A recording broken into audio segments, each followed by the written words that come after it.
Eh ben, bonjour à tous, ravie de vous voir aujourd'hui. Je suis Clarisse Lelong, associée dans les services Sustainability de Deloitte et on est vraiment ravis ici avec l'ensemble de l'équipe Deloitte et de l'équipe Sweep, de vous recevoir pour, cette heure passée avec vous autour, des sujets qui nous intéressent aujourd'hui, la CSRD, Omnibus, l'intégration de l'ESG dans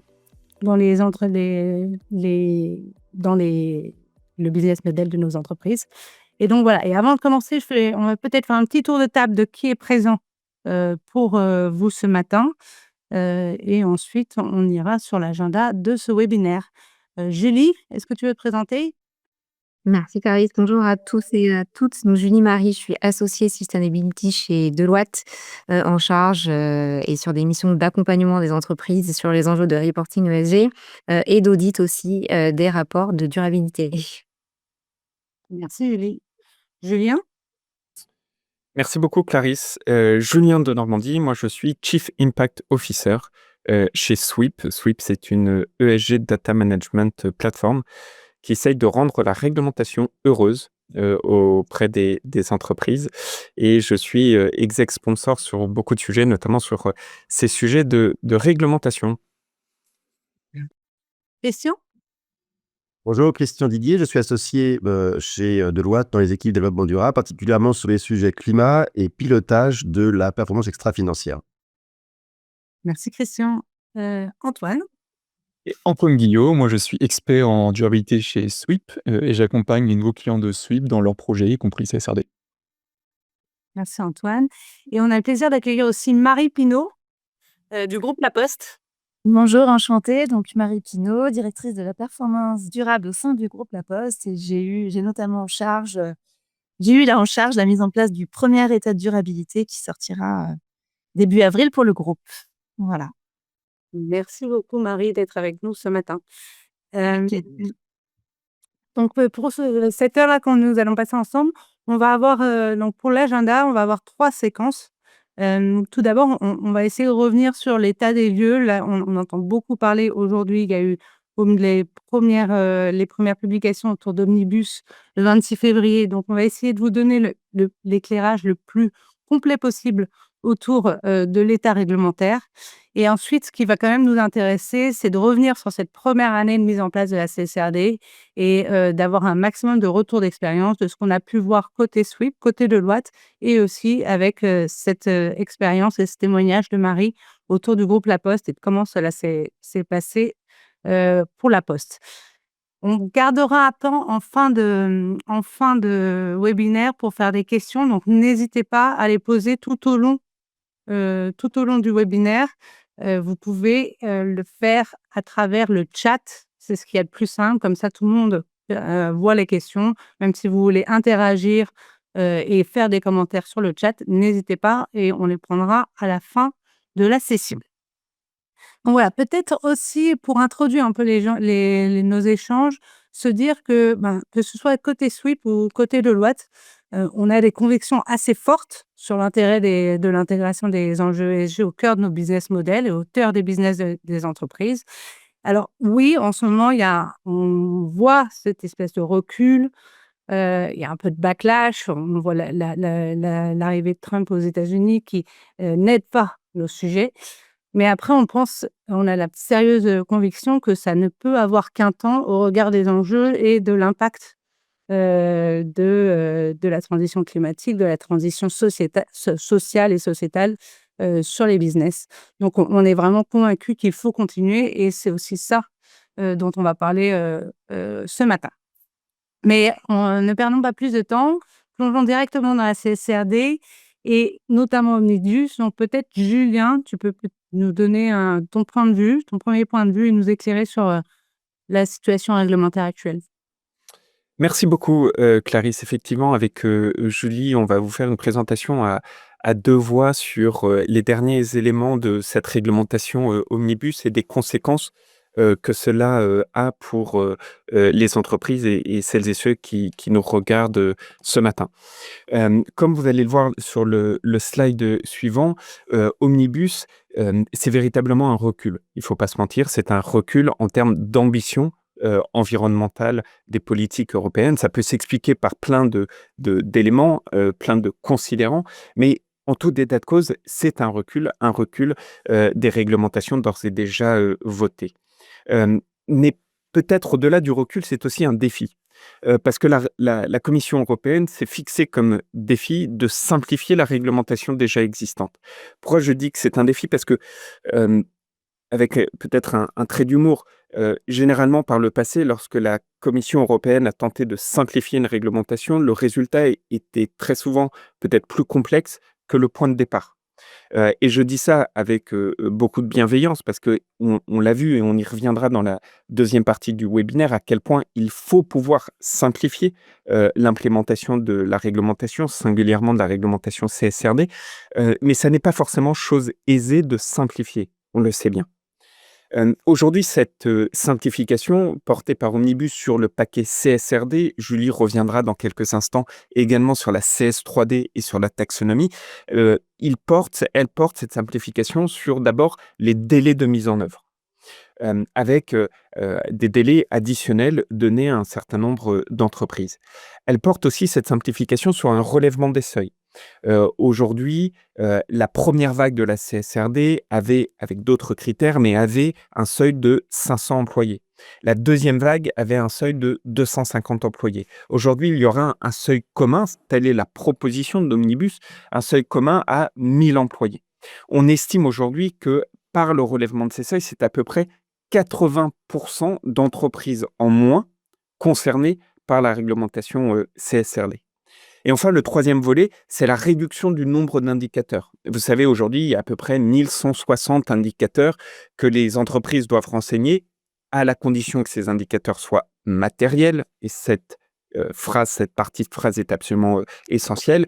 La Commission européenne a fixé comme objectif de réduire significativement ce nombre d'indicateurs. Julie y reviendra dans quelques instants. Aujourd'hui, on ne sait ni le timing précis, ni le contenu précis de cette réduction des indicateurs. Probablement, il en restera quelques centaines. Probablement, il restera du qualitatif, mais tout ça est putatif dans la mesure où on attend les propositions de la Commission là-dessus. Une fois que j'ai dit ça, il faut faire très attention parce que ce sont des reculs, mais il y a aussi des choses qu'il reste. La première, c'est que la CSRD demeure. Et ça, c'est très important à avoir en tête. La CSRD demeure avec de nouveaux horizons, de nouveaux seuils, mais enfin, la CSRD, elle demeure. Le deuxième point, c'est que la double matérialité demeure. Vous savez, cette matérialité financière, l'impact qu'a l'environnement sur mon PNL, et la matérialité de l'impact que mon entreprise a sur l'environnement. Et enfin, le troisième élément, c'est que l'auditabilité des données demeure. Julie fera un aparté dessus, même si l'auditabilité est demain limitée et non pas raisonnable, elle demeure. Et c'est très important, ça veut dire que l'approche du projet par la donnée reste absolument essentielle. Alors, certes, c'est complexe. Et comme vous le voyez sur le slide qui suit, quand je suis une entreprise et que je me pose la question de savoir si oui ou non je vais être concerné par la nouvelle réglementation Omnibus, ça n'est pas forcément très aisé. Omnibus, c'est une proposition. Ça doit être adopté par le Parlement, par le Conseil européen, par le trilogue, puis transposé. Il n'en reste pas moins que, selon cette transposition, ce qu'il faut retenir, c'est ce schéma face à vous. Le schéma, moi, je vous conseille, allez sur le site de Sweep, vous verrez tous les détails, ou de Deloitte, je suis sûr que vous pouvez le trouver également. On a essayé de vous rendre simple cette complexité. Mais ce qu'il faut retenir, c'est que si vous êtes des entreprises de la vague 1, c'est-à-dire grosso modo des entreprises cotées de plus de 500 salariés, vous devez toujours publier votre rapport CSRD. Même si vous êtes en dessous du seuil de 1000 employés, puisque la nouvelle réglementation qui va rehausser à 1000 employés n'est pas encore entrée en vigueur, elle n'est pas encore votée. Mais la vague 1, il n'y aura pas de délai dans la mise en œuvre. Ce qui va se passer, c'est qu'un certain nombre d'entreprises aujourd'hui concernées par la vague 1, donc grosso modo de 500 à 1000 employés, cotées ou institutions financières, vont devoir le faire en 2025 et n'auront plus à le faire en 2026. Tout le reste devront le faire en 2025 et continuer à le faire en 2026, tout en sachant qu'en 2026, il y aura une revue des indicateurs entre-temps. Pour la vague 2, aujourd'hui, le seuil, avec là aussi d'autres critères, mais le seuil, c'était 250 salariés. Ce seuil va monter à 1000 salariés. Avec là un recul de 2 années, tel que proposé par Omnibus dans la mise en œuvre. Alors là, et je terminerai par ceci, là, on peut se dire, si je suis concerné par la vague 2, ok, trop bien, trop cool, j'ai 2 ans devant moi. Juste warning, parce que les donneurs d'ordre, comme on dit, c'est-à-dire les grandes entreprises ou les institutions financières, les fonds de private equity, les asset managers, etc., eux sont toujours concernés par la CSRD. Et donc, eux, quand ils vont devoir renseigner les indicateurs demandés par la CSRD, même s'ils diminuent, ils vont forcément se tourner vers leur chaîne de valeur. Et parfois une chaîne de valeur profonde. Que ce soit leurs fournisseurs, que ce soit les entreprises dans lesquelles elles ont investi. Et donc, il est fort à parier que quand bien même la vague 2 soit reculée de 2 ans, beaucoup d'entreprises de la vague 2 aient à fournir les éléments et des données précises à leurs donneurs d'ordre parce que ces derniers, eux, restent concernés par la CSRD dès 2025. Et je crois que c'est important parce que ça doit aussi conduire un mouvement à continuer de mettre en œuvre la CSRD selon d'autres contenus, mais à continuer à mettre en œuvre la CSRD. Et sur ce contenu, justement, je passe la parole à Julie qui va pouvoir le détailler. Merci Julien. Donc effectivement pour le contenu du paquet Omnibus, donc il y a 5 textes qui, doivent être modifiés. On va se concentrer sur les 3 principaux qui concernent le reporting ESG aujourd'hui, la CSRD, la CS3D et la taxonomie verte européenne. Donc pour la CS3D, donc effectivement, il y a ce relèvement, de seuil et ce que cherche à faire la Commission européenne, c'est de garder le cap, autant que possible, tout en simplifiant et allégeant le fardeau administratif, pour les entreprises. Donc ce qui est considéré, outre les seuils, c'est vraiment d'arriver à simplifier les ESRS. Quand on dit simplifier, il y a plusieurs pistes qui sont envisagées par la Commission européenne. La première, c'est réduire le nombre de data points. Aujourd'hui, effectivement, il y en a 1160. L'objectif, c'est d'en avoir beaucoup moins. Pour alléger ces data points, l'idée, c'est de supprimer peut-être ceux qui sont moins importants, de reprioriser les data points qui sont quantitatifs. Il y avait aujourd'hui beaucoup de data points qualitatifs dans le texte et il est vrai que le constat de la première application, et c'est parfois extrêmement compliqué déjà de comprendre parfois ce qui est demandé par ces data points qualitatifs, et d'autre part qui peuvent avoir une certaine redondance. Donc c'est vraiment une des pistes envisagées aussi par la Commission. De simplifier aussi certains concepts et la structure des normes. Ici, c'est plus flou, et je rejoins Julien parfois sur le fait que c'est parfois pas toujours évident de simplifier vraiment finalement une structure ou des concepts qui, depuis 1 an et demi, ont finalement été compris et adoptés par les entreprises. Donc en termes de simplification, c'est un peu les pistes qui sont attendues. On s'attend aussi à ce que la simplification soit demandée à l'EFRAG, donc l'organisme qui a rédigé les normes de reporting de durabilité, avec un horizon certainement à mi-2026 pour des textes de normes simplifiées. Donc quoi qu'il en soit, pour 2025, les entreprises déjà soumises devront continuer à appliquer les normes actuelles de reporting de durabilité. Un autre point important peut-être, en lien aussi avec les informations qui sont demandées, qui peuvent être demandées aux PME, dans un espèce d'effet rebond, la Commission européenne propose aussi d'introduire ce qu'ils ont appelé un SMI cap, donc de limiter les informations qu'on peut demander à sa chaîne de valeur à celles qui sont présentes dans une norme qui s'appelle VSMI pour Voluntary SMI. Et donc ça, c'est important. Donc c'est ces normes de reporting volontaire qui seraient appliquées par toutes les entreprises, les 80% qui sont plus soumises à la CSRD, qui sont des normes vraiment simplifiées. Et donc la Commission se baserait sur ces normes-là pour se dire qu'est-ce qu'on est légitimement en droit de demander aux entreprises qui sont dans sa chaîne de valeur pour son propre reporting ESG. Enfin, 2 points importants. Donc, il y avait des projets de normes sectorielles qui ont été complètement abandonnés pour vraiment essayer de se concentrer sur les normes ESRS actuelles et les améliorer avant de rajouter encore des data points nouveaux. Et l'abandon de l'assurance raisonnable. Donc, il y aura toujours de l'assurance qu'on appelle limitée en France, qui est le niveau d'assurance qui s'est appliqué en cette première année, qui permet quand même de conduire des travaux pour assurer un niveau de fiabilité de l'information, garder cette confiance qui émane quelque part du rapport d'assurance d'une personne externe. En revanche, il y aura pas de passage à une assurance raisonnable, qui est le niveau d'assurance qui est aujourd'hui utilisé pour les états financiers. Donc c'est vrai qu'il y aura toujours du coup, enfin en tout cas dans la proposition actuelle de la commission, un décalage entre l'assurance sur le reporting financier et celle sur le reporting de durabilité.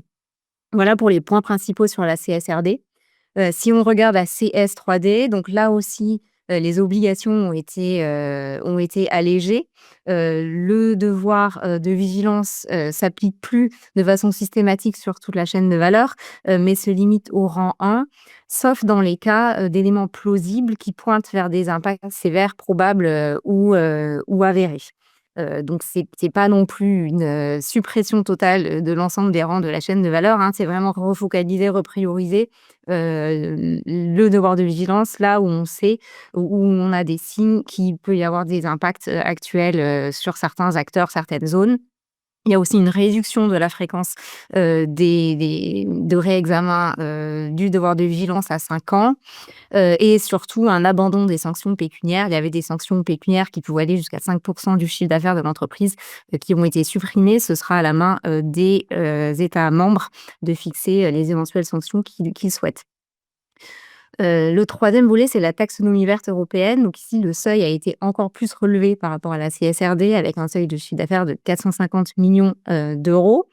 Donc ce qui veut dire concrètement que pour la plupart des entreprises, la taxonomie verte européenne va devenir volontaire. Les entreprises pourront quand même toujours utiliser ce cadre pour se dire alignées avec la taxonomie, même si elles ne sont plus soumises en dessous. Mais en revanche, ce sera volontaire pour elles. Ça restera obligatoire au-delà de 450 millions d'euros de chiffre d'affaires. Il y a aussi un certain nombre de simplifications qui ont été apportées, avec une réduction des templates obligatoires, des informations obligatoires demandées et une révision de certains critères. On pense particulièrement au DNSH pollution, qui a été particulièrement délicat à aligner cette année avec un texte flou qui la commission s'engage à réviser. Donc voilà pour les principales modifications. Peut-être en conclusion, je pense que par rapport à ce flou réglementaire sur quelles vont être les attentes, sur quand les entreprises vont devoir publier, ce qui est important, c'est de se souvenir du cap. L'objectif de cette réglementation initiale, c'était vraiment de donner les outils aux entreprises pour se transformer, d'arriver à vraiment évaluer quelle est la performance ESG des entreprises. Et donc se souvenir de ça et des moyens qui étaient utilisés pour se concentrer sur l'essentiel, donc sur la pertinence de l'information. Mon conseil, c'est de n'abandonner pas le projet. Il est vraiment là pour servir aux entreprises, pour se transformer. En revanche, repensez à comment avoir une information pertinente, regardez votre double matérialité, les enjeux prioritaires et concentrez-vous sur ces enjeux prioritaires. Repensez quand même à cette notion de comparabilité qui était attendue des parties prenantes externes. La CSRD est aussi là parce qu'on n'arrivait pas du tout à comparer un reporting de durabilité à un autre et la performance de 2 entreprises. Donc se raccrocher aux indicateurs de la norme, c'est quand même aussi utile pour continuer à construire ce langage commun que souhaitaient apporter les ESRS.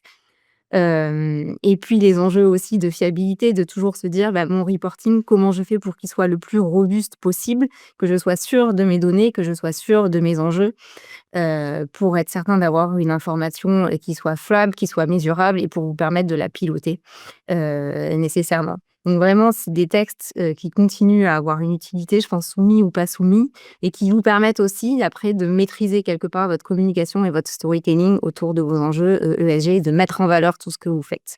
Ce qui fait le lien, je pense, avec la partie suivante. Merci beaucoup, Julie. Merci, Julien. Juste avant quand même de passer à la partie suivante, Julien, j'ai juste une question. On entend beaucoup de débats autour de ce qui se passe au Sénat aussi en France actuellement. Est-ce que tu peux nous éclairer là-dessus? On parle même d'un reporting à 4 ans dans un amendement adopté par le Sénat. Comment on prend cette information-là?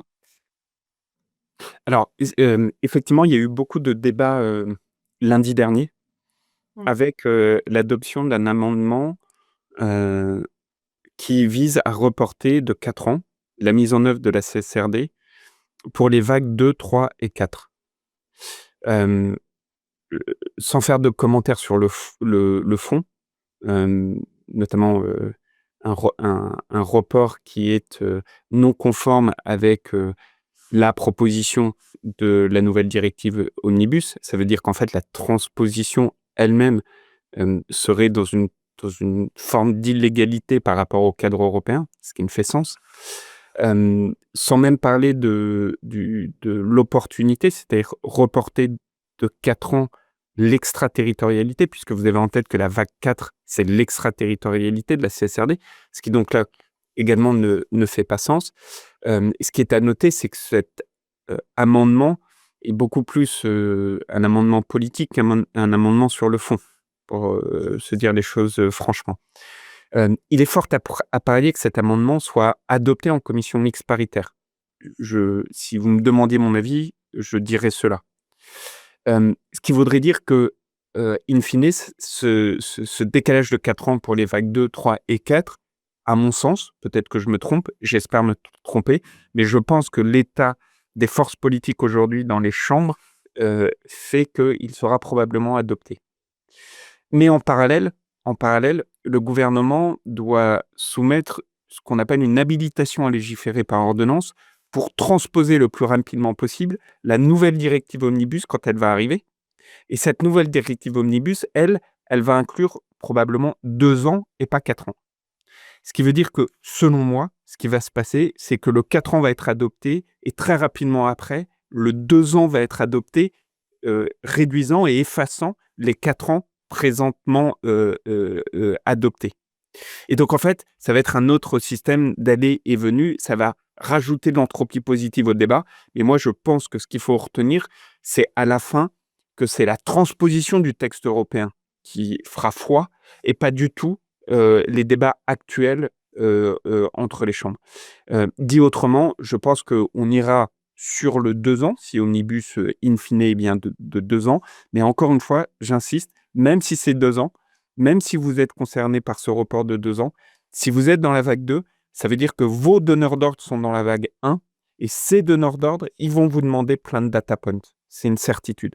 Ou vos investisseurs. Et donc, il faut vous préparer à ces projets d'une autre manière que celle initialement prévue, mais il faut vous préparer à ces projets. Ce qui fait d'ailleurs un lien avec la partie 2, c'est-à-dire quelle est la bonne implémentation d'un projet.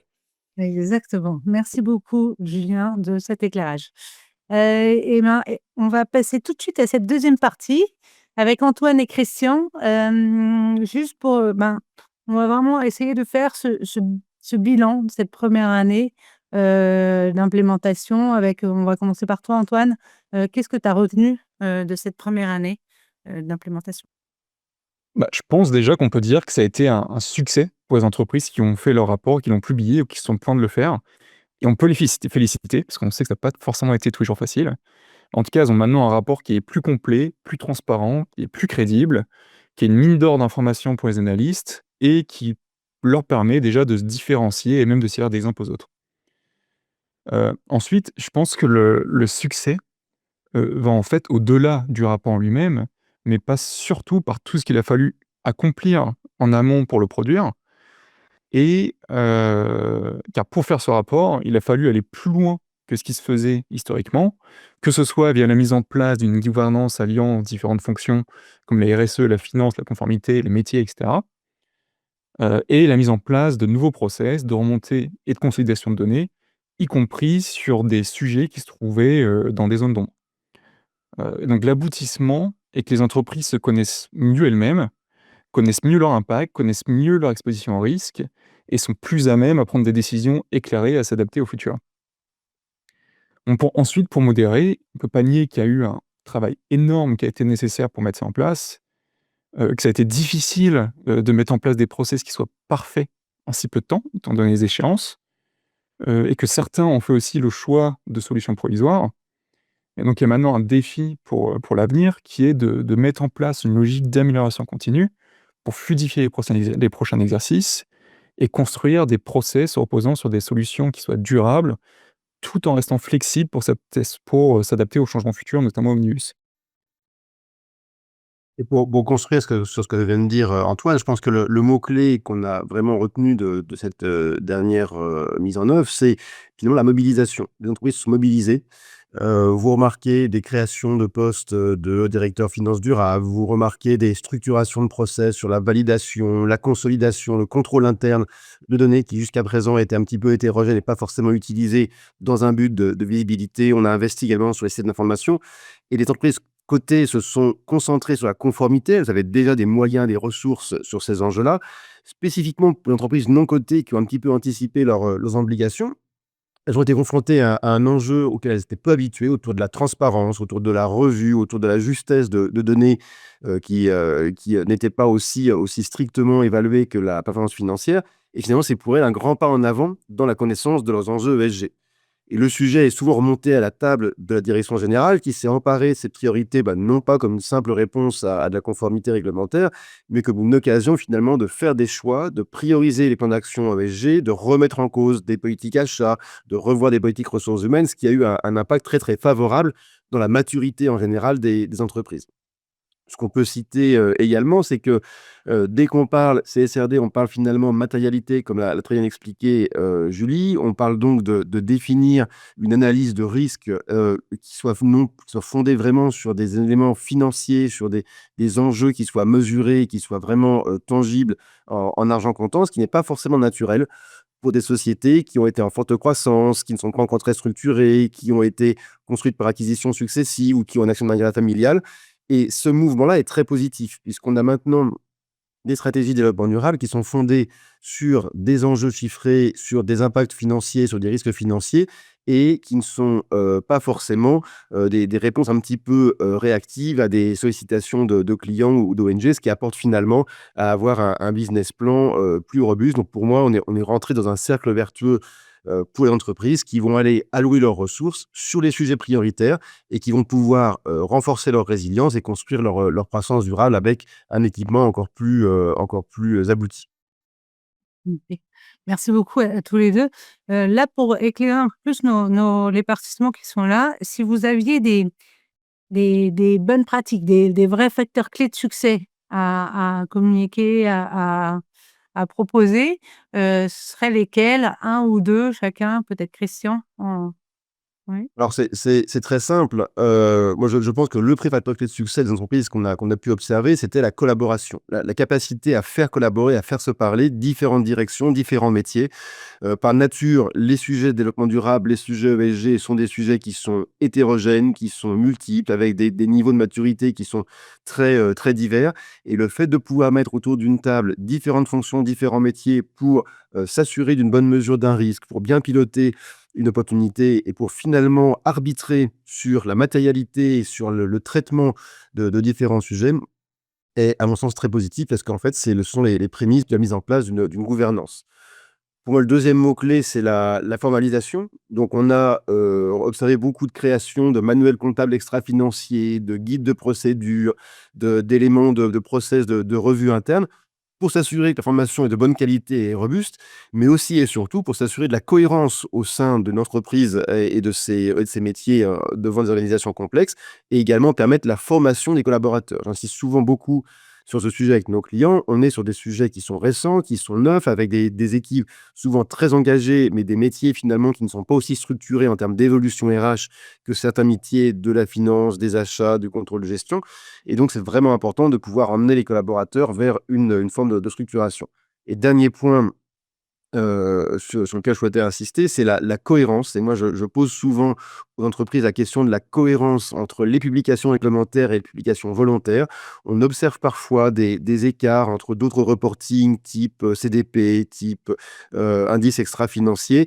Et donc, moi, j'incite vraiment les entreprises à s'assurer, par exemple, que les risques qui sont déclarés d'un point de vue réglementaire et d'un point de vue volontaire sont les mêmes, ou en tout cas sont les mêmes en termes d'ampleur et en termes de moyens de contrôle qui ont été engagés par les entreprises. Par exemple, on observe souvent des écarts entre des provisions qui devraient être passées et qui ne le sont pas parce que l'on a déclaré des risques mais qui n'ont pas fait l'objet de provisions dans les états financiers. Pour moi, ce sont des éléments qui permettent de s'assurer qu'on a un reporting qui soit juste et le plus utile possible pour piloter la performance. Super, merci Christian. Antoine, toi, tu as Oui, avec je d'autres? pense qu'il y a un autre facteur clé de succès qui est primordial, qui est de mettre en place, les process et le système permettant de traiter une large typologie et volumétrie de données. Donc ça veut dire investir dans des outils digitaux spécialisés, car au cœur du projet CSRD se trouve la data. Et donc, la mise en conformité nécessite une maîtrise fine des données ESG et de leur fiabilité, sans quoi le rapport n'aura pas réellement de valeur. Et donc se baser sur des solutions spécialisées au hasard comme Sweep peut grandement simplifier les process et accroître la qualité des données. Donc ça va apporter de la structuration des données, de l'automatisation, du contrôle de la qualité, de la gestion des flux de validation, et va permettre de faire facilement le lien entre de la donnée brute et les indicateurs qui sont attendus dans la CSRD. Et j'insiste aussi sur l'importance de la confiance qu'on a envers les données, parce que si pas de confiance envers ces données, alors elles n'ont pas de valeur. Et la rigueur que va apporter une solution comme Sweep va permettre de renforcer la confiance qu'on a envers les données, justement, et ce qui est essentiel pour l'analyse et la prise de décision. Autre facteur clé de succès, je pense si on prend un peu de recul sur le premier exercice, ça va être de construire des process qui soient durables. Car tout ce qui est construit durablement servira pour les prochains exercices. Et ça vaut aussi bien pour la gouvernance qui est établie, pour l'architecture des données, pour les flux de données qui sont paramétrés, pour la transformation des données, etc. Donc tout ce qui est fait correctement ne sera plus à faire. Et la simplification passe aussi par là. Enfin, avec Omnibus, on parle de simplification en faisant moins, mais on peut aussi simplifier en faisant mieux. Voilà. Merci beaucoup et on retient quand même vraiment bien, cette histoire de collaboration, de gouvernance se mettre en place, vraiment les process aussi bien, rendre plus robuste, la cohérence. Hem, tout ce que, pour la suite après, enfin, maintenant ces rapports, ils sont produits, ils sont en cours de validation là, ils commencent à être publiés, il y en a certains qui ont publié.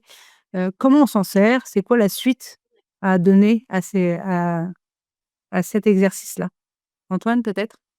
La suite, évidemment, il y a déjà préparé les prochains exercices, en apportant, en s'adaptant aux changements apportés par Omnibus. Mais je pense que la suite, c'est surtout d'aller au-delà du reporting. Car pour ce premier exercice, je pense que les entreprises ont été très concentrées sur la mise en conformité et la construction du rapport, et ça a permis de consolider tout un tas de données qui sont mines d'or d'information. Et il va maintenant falloir se concentrer sur la mise en valeur de ces données et prendre du recul sur quels sont les nouveaux enseignements qu'on peut en tirer. Et ces enseignements vont permettre d'enrichir le pilotage de la performance durable de l'entreprise avec un pilotage et des décisions qui s'appuient vraiment sur de la donnée. Donc voilà, il va falloir tirer parti de ces nouvelles connaissances pour devenir plus durable, se préparer au futur et même apporter de la valeur ajoutée aux clients. C'est vraiment un enjeu très fort pour les entreprises aujourd'hui parce qu'elles sont à un moment charnière. C'est un peu comme le sportif qui vient de faire un effort extrêmement intense. Les équipes développement durable, finance, performance durable entrent dans une phase de récupération. Donc, on est après l'effort qu'on vient tous de passer sur le premier rapport. On a franchi une étape et maintenant, on doit réfléchir à ce qu'on fait ensuite pour récupérer et aller plus loin. Donc, comment on peut s'assurer que les efforts réalisés vont être le plus utiles possible à l'entreprise, qu'on n'a pas uniquement répondu à une contrainte réglementaire, mais qu'on est allé au-delà pour construire une étape dans la maturité de l'organisation. Et pour filer un petit peu la métaphore du sportif, on est maintenant rentré dans le moment où on passe du sprint au marathon, et on va rentrer sur le long terme, on va rentrer sur l'intégration au pilotage de la performance. Pour donner quelques exemples, beaucoup d'entreprises nous disent maintenant qu'elles veulent avoir une forme de visibilité de l'atterrissage de leur performance ESG en cours d'année pour pouvoir la piloter et ajuster les moyens qu'elles mettent sur tel ou tel projet. Par exemple, avoir un estimé de l'empreinte carbone en cours d'année, suivre les OPEX ou les CAPEX de décarbonation pour faire les bons choix en fonction de l'évolution de tel ou tel marché, avoir une vision à chaque clôture trimestrielle. Bref, passer du même type de reporting au même type de pilotage que ce qu'on observe dans la finance quand on veut piloter l'atterrissage, chiffre d'affaires ou marge ou trésorerie.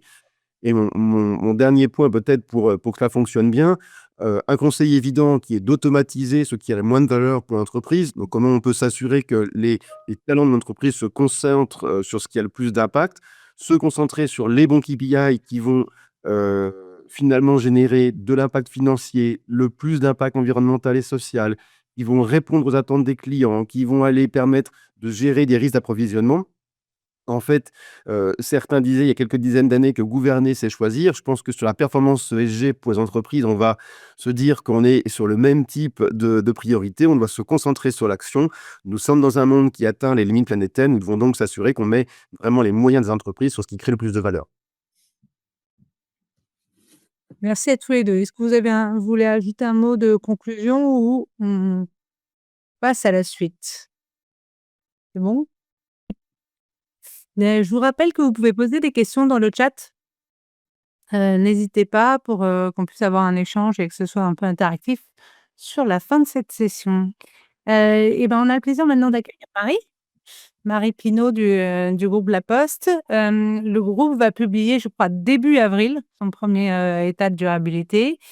Il a été validé CAC vers la semaine dernière et par le conseil d'administration aussi. Ça a été un projet, je crois, assez lourd qui vous a tenu en haleine là pendant un peu plus d'1 an maintenant. On a parlé un peu de gouvernance là avec Christian et Antoine. Vous, expliquez un peu comment ça s'est organisé. Ensuite, le groupe La Poste, c'est tentaculaire. Donc comment ça s'est organisé au sein du groupe pour mettre en place ces travaux? En tête, merci Clarisse. Avant de parler peut-être de la gouvernance, il y a quand même un truc qui doit absolument se faire avant toute chose, c'est d'être sûr que le top management, alors pour nous, ça passe par ce qu'on appelle le COMEX du groupe La Poste, hein, qui à la fois embarque chez nous les directeurs généraux de nos filiales, de nos grosses filiales et de nos grosses branches, et puis aussi les directeurs, on va dire, généraux adjoints des fonctions régaliennes, finance, RH, etc., soient déjà bien embarqués. Si vous n'avez pas ça au départ, vous pouvez être sûr que derrière un mandat clair va pas être donné, en tout cas chez nous, dans un truc aussi tentaculaire que nous, ne va pas être, les équipes derrière vont pas pouvoir être embarquées. Donc il faut un mandat extrêmement clair de la part du top management qui doit dire que oui, ce sujet est important. Enfin, pour moi, ça, c'était une condition de réussite du projet. En termes de gouvernance, depuis le début, on s'est dit que la CSRD, il fallait le voir comme une opportunité. Donc, j'aime beaucoup tout ce qui a été dit auparavant. Certes, c'est de la réglementation, mais en réalité, il faut dépasser ce sujet de la réglementation pour se dire que demain, c'est une performance durablement rentable et responsable, parce qu'il faut pas être trop dogmatique sur les sujets ESG pour être sûr d'embarquer le reste de l'entreprise. Donc, tout ça pour vous dire enfin voilà, on s'est dit que c'était un projet groupe, nous, et que certes, c'est piloté au sein de chez nous par ce qu'on appelle la direction de l'engagement sociétal, qui porte en fait les sujets environnementaux, sociétaux et un petit peu social, même si c'est partagé avec une DRH. Certes, piloté par elle, mais vraiment avec toutes les parties prenantes autour de la table, qu'elles soient financières, beaucoup financières d'ailleurs, qu'elles soient RH, qu'elles soient DHA, parce que voilà, il y a la finance, mais il y a aussi souvent chez nous, il y a une direction achat groupe, voilà, importante.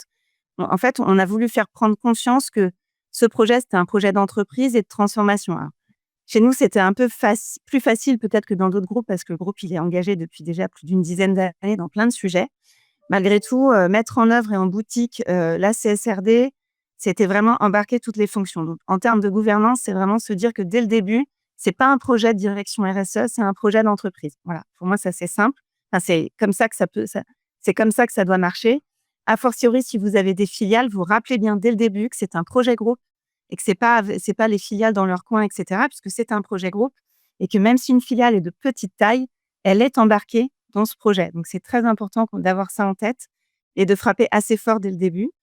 On a mis ensuite après une gouvernance quand même assez resserrée, parce qu'il faut suivre un projet de cette taille-là et de cette ampleur, surtout quand vous avez un délai de mise en application immédiat, puisque c'était le cas des entreprises de la Vague 1, hein. Je rappelle que la transpo droit français s'est fait en décembre 2023 et que dès le 1er janvier 2024, on était donc soumis en tant qu'entreprise de la Vague 1, et qu'1 an pour un projet comme ça, c'est tentaculaire, et qu'il faut une comitologie extrêmement resserrée avec des comités de suivi toutes les semaines. On en avait 2, nous, de notre côté.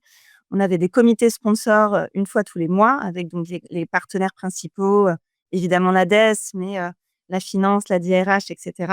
Vraiment une comitologie très, très resserrée pour suivre l'avancée des travaux pour mettre quelque part une pression saine sur les équipes, hein, mais une pression quand même et s'assurer qu'il n'y ait pas d'essoufflement. Parce que le risque, si vous ne faites pas ça, c'est que rapidement, il y a un essoufflement. On avait tous un métier avant. C'est comment on arrive à faire passer ces projets, parce que même si les équipes ont, en tout cas côté RSE, ont un petit peu augmenté, par contre, les équipes dans les autres directions, elles n'ont pas augmenté. Donc, il faut essayer de faire passer un projet quand même assez tentaculaire, voilà, avec les mêmes moyens humains souvent, parce que les entreprises n'ont pas non plus des moyens ni humains ni financiers extensibles. On le sait bien dans un contexte économique compliqué. Voilà ce que je vois moi sur la gouvernance à mettre en place. Un autre truc qui a bien marché, qui est une gouvernance un peu, alors là, avec l'externe, cette fois-ci avec notre partie externe. Vous savez qu'on est donc audité, vous l'avez bien dit, on a été audité. Ça a un peu bouleversé les équipes, hein, l'audit en assurance limitée, parce que même si nous, on avait déjà une DPF auditée en assurance modérée, c'est un autre monde, l'assurance limitée. Donc, ce que je suggère, moi, c'est ce qu'on a fait et ça a super bien marché, c'est que dès qu'on a nommé nos COCAC, donc ça, c'était à l'assemblée générale du mois de juin 24, tout de suite, on a mis en œuvre, en fait, à fréquence bimensuelle, donc 2 fois par mois. On voyait nos CAC de toute façon 1 heure pour échanger régulièrement avec eux sur nos partis pris, en fait, les partis pris de la mise en œuvre de la CSRD. Voilà ce que je peux vous dire sur la gouvernance, de façon générale. J'espère que ça a répondu à ta question, Clarisse. Voilà, merci beaucoup Marie, très clair. Si tu devais reprendre aussi cette année et donc au-delà du fait de, toute l'énergie qu'il a fallu pour embarquer toutes ces fonctions, embarquer les filiales et enfin, je pense que c'est beaucoup d'énergie. Est-ce que tu vois des écueils, des difficultés dans lesquelles vous avez pu tomber ou pas et que vous avez surmonté pour arriver aujourd'hui au résultat qui est celui-là? Et quelques conseils, hein, en particulier que tu aimerais donner à notre audience? Alors sur le premier écueil, parce que ça a été très bien dit et puis en plus elle n'est pas remise en cause, c'est faire sa matrice de double matérialité. Mais donc ça c'est ma première reco, une matrice qui doit être faite tôt. Et pourquoi? Parce qu'il y a eu un écueil qu'on n'a pas vu tout de suite, c'est que du coup on nous disait: «Il faut traiter les DP» parce qu'il y a le fameux IG3 là qui nous dit de traiter les DP.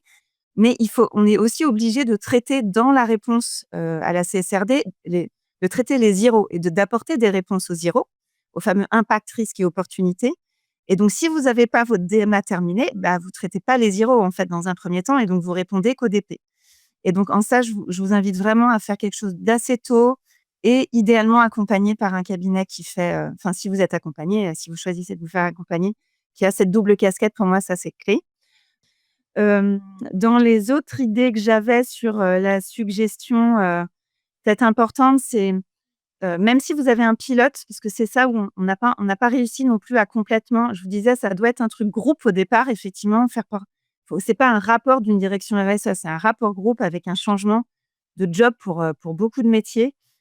Ce qu'on n'a pas complètement réussi à cranter, c'est qu'on a été tellement pilote, nous, au sein de l'ADES en tout cas, qu'on a dû parfois être un petit peu moteur aussi pour expliquer que, il fallait finaliser l'état de durabilité, qu'il y avait des choses à regarder. Les auditeurs nous faisaient beaucoup de remarques ou en tout cas voulaient qu'on amende un certain nombre de choses dans notre document. Et je pense on a peut-être voulu trop porter à un moment donné, trop piloter le projet et on aurait si on avait été peut-être dans un copilotage avec d'autres directions, fonctions régaliennes, ça nous aurait peut-être aidé aussi à pas supporter le poids et la charge mentale en fait de l'EDD. Parce que ça a quand même été assez dur pour les équipes, il faut être honnête, de la direction, de l'engagement sociétal en termes de charge. Voilà, donc bien redire, c'est un projet groupe et tout le monde y contribue et en fait, c'est co-signé d'ailleurs, hein.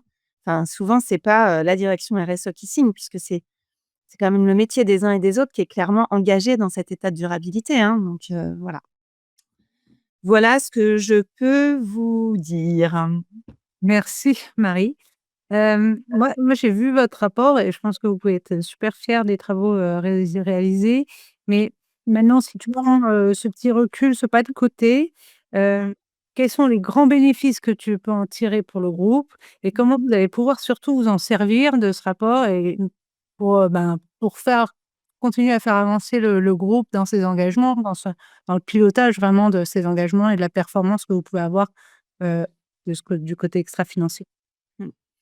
Alors le premier grand bénéfice, puisque ça c'est, il faut se dire, ça a quand même été une réussite collective et avant la CSRD, avant la mise en œuvre de la CSRD, les sujets RSE, la DPEF, c'était quand même traité très en introspection côté direction RSE.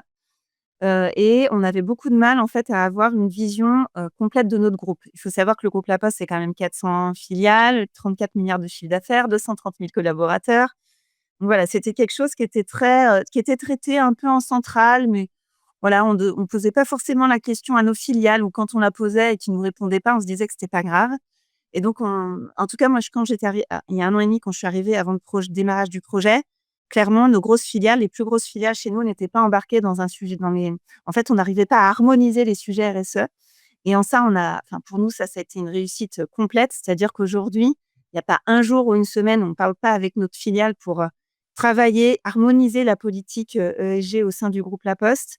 Et ça, c'est quand même, je veux le dire, grâce à la CSRD. C'est-à-dire que ça a été un accélérateur incroyable pour mieux travailler, avoir une vision harmonisée et pouvoir piloter quelque part les enjeux ESG aux bornes de notre groupe, qui est en plus très multi-activité chez nous, parce qu'on a quand même une partie industrielle et une partie financière avec la Banque Postale.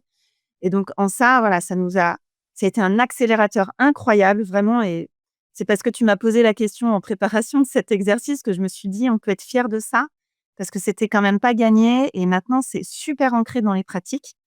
Donc là, il n'y a plus de problème là-dessus. On a aussi réussi quand même si je vous disais, parfois, on a dû un peu porter le projet état de durabilité. Mais dans la bouche de tout le monde et notamment de notre direction financière, on a réussi réellement à embarquer les financiers sur ces sujets-là. Il faut savoir que même si vous avez beaucoup dit, c'est vrai qu'on l'a utilisé comme un socle réglementaire absolument à avoir en première année, on a quand même, nous, passé aussi des steps parce grâce au plan de transition notamment qu'on a mis en œuvre, on a créé un outil qui nous permet de suivre le plan de transition qui s'appelle le budget carbone ou PMT carbone. Voilà, il a 2 composantes, le budget pour sa dimension annuelle, le PMT pour sa dimension pluriannuelle. Et ça, c'est intégré en fait aux réflexions à la fois financières et extra-financières, puisqu'on est dans la même comitologie que les financiers dans ces cas-là pour suivre notre plan de transition et s'assurer que quelque part, il y a une juste allocation des ressources pour continuer à décarboner notamment notre activité. Donc, il y a vraiment eu une avancée majeure là-dessus qui n'existait pas avant la CSRD. Et en fait, on l'a vraiment utilisée. On a utilisé cette CSRD comme l'opportunité stratégique d'aller un peu plus loin et aussi de s'imposer un peu plus en termes d'ESG pour pour dire aux financiers, maintenant, on veut être dans vos instances, dans votre comitologie et vous le ferez pas sans nous. Donc ça, c'est quand même je trouve que c'est un super bel effort qu'on a pu faire en 1 an. Voilà, ce que je peux dire aussi, ma plus grande fierté, c'est que dans un groupe aussi tentaculaire que le groupe La Poste, réaliser ce projet en 1 an, avoir un EDD quand même validé, on aura l'observation générale, mais pas d'auto-observation de la part de nos commissaires aux comptes, c'est quand même moi, je trouve un bel exploit parce que je suis une vieille postière, ça fait 16 ans que j'y travaille et faire un projet comme ça en 1 an, c'était quand même pas gagné. Donc, on est très, très, très, très fiers de ça. Voilà. Il y a une question là, mais merci Marie. Il y a une question là dans le Q&A me demande, c'est un peu ça. Ça répond combien de parties prenantes internes avez-vous mobilisées pour la réalisation de votre rapport? Alors, officiellement, il y a environ 148 contributeurs, mais avec des niveaux de contribution assez hétérogènes. Une équipe cœur, on va dire quand même, il faut être honnête, sur un groupe comme le nôtre de 30 personnes réellement. Et après, des contributions effectivement de plus de 100 personnes sur ce sujet-là. Voilà. En tout cas, Donc c'est colossal, mais on est un gros groupe. Voilà. et aussi un bravo dans les questions. Il y a une question, alors je sais pas, peut-être que Sweep peut répondre aussi beaucoup à ça, sur les systèmes d'information. Peut-être faut-il effectivement préciser la nécessité de prendre le temps de définir le besoin Oui. eu égard à son RFP actuel. Je sais pas si Marie, tu veux répondre ou si Antoine et Julien, vous voulez. Définir le besoin dans quel sens tu veux? Pardon, Est-ce que vraiment définir le besoin par rapport à son SI actuel? Est-ce qu'il Oui. y a une nécessité de définir, de prendre un peu de temps de recul par rapport à l'outillage et Hein? les systèmes d'info? Est-ce que Antoine, tu souhaites répondre ou tu veux que je fasse une pré-réponse? Comme tu veux, je peux peut-être commencer. Mais effectivement, commencer par définir son besoin, c'est essentiel avant de se lancer sur le choix d'une solution ou le développement d'une solution. comme n'importe quel projet en fait, data ou n'importe quel projet, informatique. Et je pense que par contre, ce qu'on peut noter tout de même, c'est que les solutions du marché comme Sweep vont aussi vous permettre d'y voir plus clair sur vos propres besoins, puisque Sweep va apporter déjà certaines réponses en termes de structure de données, en termes, d'architecture de données et cetera. Ce qui va permettre aussi d'y voir, plus clair sur vos besoins du coup. Peut-être, et si je dois compléter, en fait, sur le sujet en particulier de la mise en œuvre de la CSRD, de toute façon, le besoin, il va être clairement défini grâce à la DMA quand même dans un premier temps. C'est-à-dire déjà, ça va vous pré-identifier. Si vous les connaissez pas encore, alors certains groupes travaillent déjà sur ces sujets, donc logiquement, ils sont pas censés découvrir des choses avec la DMA, mais déjà la DMA vous permet de commencer à identifier votre besoin et derrière de pouvoir aussi se dire comment j'ajuste comment l'outil va du coup pouvoir répondre à ce besoin quelque part. Donc ça peut être aussi un premier début de réponse à mon sens. Mais voilà, mais définir son besoin évidemment parce que sinon l'outil ne fera pas ce que vous souhaitez. Et typiquement, ça a été un de nos écueils. Ça prend un peu de temps quand même à faire une expression de besoin qui doit être assez claire aussi pour ceux après qui créent l'outil ou qui mettent en œuvre un outil, donc qui mettent en œuvre l'outil. Donc voilà, Si je peux me permettre, Marie, oui. parce que cette question, elle est absolument essentielle et heu, Mmh, mmh, parce que le sujet n'est pas que la collecte de la donnée. mmh, C'est vraiment tout un chemin depuis la collecte de la donnée jusqu'au reporting mmh, avec la transformation de la donnée mmh, et tout ça, et Marie l'a dit à plusieurs reprises, dans un cadre d'auditabilité de chacune des données. C'est-à-dire qu'à tout mmh, instant, on doit savoir d'où vient la donnée, qui l'a mmh, modifiée, qui mmh, l'a validée, et cetera, et cetera. Et en fait, ce qui rend la chose impossible par, classiquement un fichier Excel. Hem et mmh. en fait, ce qu'il faut vraiment voir, c'est que les projets CSRD, quelle que soit la taille de l'entreprise, c'est un projet de données et c'est un projet de gouvernance, et les 2 sont totalement imbriqués.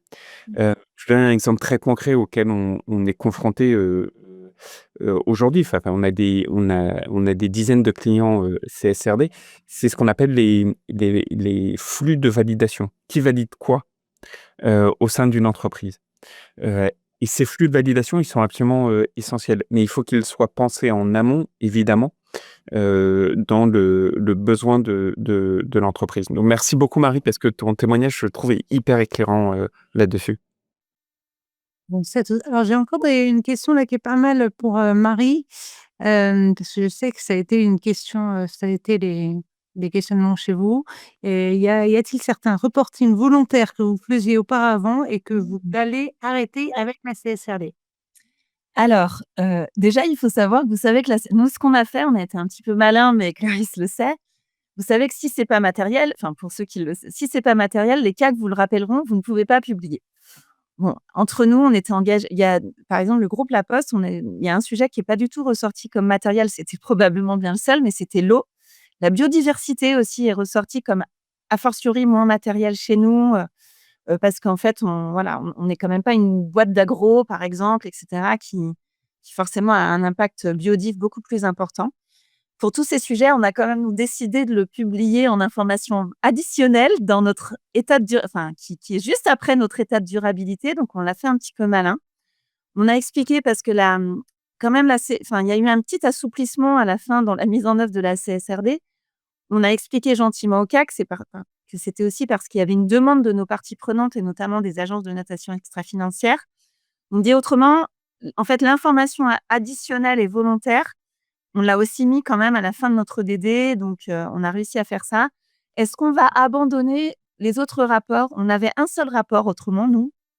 En fait, depuis l'année dernière, on avait déjà abandonné le fameux rapport RSE en plus. Par contre, on l'avait abandonné au profit d'un rapport qu'on appelait cahier des indicateurs ESG, et donc c'était uniquement de la data quanti qui était proposée. Ça, on est encore en train de réfléchir à est-ce qu'on continue ce cahier des indicateurs ESG, parce qu'en fait, il est hyper pratique. Il y a pas de quali, il y a juste du quanti, et ça permet en gros, en quelques pages, d'avoir vraiment tous les indicateurs recensés, dans ce cahier-là. Il a été assez utilisé par les agences de notation, parce que nous, on utilise beaucoup l'agence de notation déjà à la demande de nos clients, nos investisseurs. Donc voilà, mais c'est la seule chose qu'on a, et en fait, quand même, à terme, on souhaite vraiment essayer de tout intégrer dans un même, voilà, dans le DD, parce que l'idée, c'est pas de faire du reporting pour faire du reporting, quoi. Donc, quand on fait du reporting en attendant, on n'agit pas. Donc, c'est ça qui est compliqué. Donc, si déjà on peut bien le faire dans le DD et après abandonner tout le reste pour passer à l'action, c'est quand même mieux, quoi. Voilà. Et sur les reporting volontaires, si tu me permets, Clarisse, tout à l'heure, Julie évoquait le cadre SMI. Et si on peut revenir une minute dessus, parce que je suis sûr que ça intéresse beaucoup de personnes qui nous écoutent. Donc, ce cadre VSMI, c'est un cadre volontaire, pour faire écho à la question qui vient d'être posée. Alors, un cadre qui ne s'applique pas du tout à des entreprises comme La Poste, qui vise à être appliqué initialement dans des entreprises de moins de 250 salariés et demain dans des entreprises de moins de 1000 salariés. Et en fait, l'idée, en plus, c'est de dire ce cadre-là est le cadre en fait maximal qu'un grand compte comme La Poste peut demander à ses fournisseurs. Ce sera le cadre des informations maximales. En fait, il y a quand même une interrogation dessus. Alors, le cadre, on le connaît maintenant. Il a été publié en décembre dernier. Si ma mémoire est bonne. Mais en même temps, la Commission européenne a annoncé qu'elle allait refaire ce qu'on appelle un acte délégué, c'est-à-dire qu'elle allait republier le cadre dit VSMI. C'est-à-dire qu'on s'attend à de nouvelles modifications. Dit autrement, le cadre actuel n'est probablement pas le cadre final, et le cadre final, on va le connaître dans les prochains mois. Mais la Commission dit aussi, ce cadre, ce sera donc le cadre limitatif, c'est-à-dire que les grands comptes ne peuvent pas me demander, moi, sous-traitant, plus d'informations que ce cadre-là. Et là, moi, je pense qu'il y a quand même une vraie question. Parce que dans les faits, dans la vraie vie, je ne suis pas complètement sûr que les grands comptes, que ce soit une grande entreprise ou que ce soit un investisseur, se limitent véritablement au cadre VSMI. Mon sentiment, je peux me gourer, mais mon sentiment, c'est qu'en fait, les grands comptes, les investisseurs, ils doivent reporter la CSRD, mais ils reportent aussi plein d'autres cadres. Quand vous êtes investisseur, par exemple, vous devez reporter ce qu'on appelle la SFDR, vous devez reporter au cadre d'Invest Europe, au cadre d'Invest France, enfin à plein de cadres différents, qui peut emporter plus de considérants que simplement ce volet VSMI. Je dis ça parce que là, en ce moment, arrive sur les réseaux sociaux, sur Internet, plein de trucs qui disent « Bon, c'est trop bien, on n'a qu'à tous se mettre sur le cadre VSMI ». Je pense qu'on risque de se prendre une douche froide là-dessus. Je suis pas sûr qu'à la fin, ce soit suffisant. Et je pense qu'en fait, ce qui va dicter la conduite de chacun, notamment des entreprises en dessous de 1000 salariés, ça va être quand même de ce que vont demander vos acheteurs et vos financeurs. C'est bien, c'est pas bien, c'est en fait quand même la vraie vie. Généralement, la personne avec qui vous êtes le plus poli, c'est votre banquier. Bon, c'est un fait, c'est comme ça, c'est ainsi. Et probablement, celui qui vous achète, vous allez répondre aux questions qu'il va vous poser. Voilà. Donc attention à tout ce côté, c'est génial, il va y avoir un cadre hyper simplifié, j'aurai que ça à faire. Moi, je pense que ça ne se terminera pas comme ça intuitivement. Super. Merci beaucoup, Julien. Et 12h03, je pense qu'on va clôturer là cette session. J'étais ravie de l'animer. Encore merci, Marie, de ton témoignage. C'est, je pense, hyper instructif pour l'ensemble des personnes qui étaient là derrière ce call. Et on vous dit à très bientôt pour d'autres webinaires sur ces sujets qui vont continuer à évoluer. C'est évident. Voilà. Merci beaucoup. Merci. Au revoir. Bonne journée.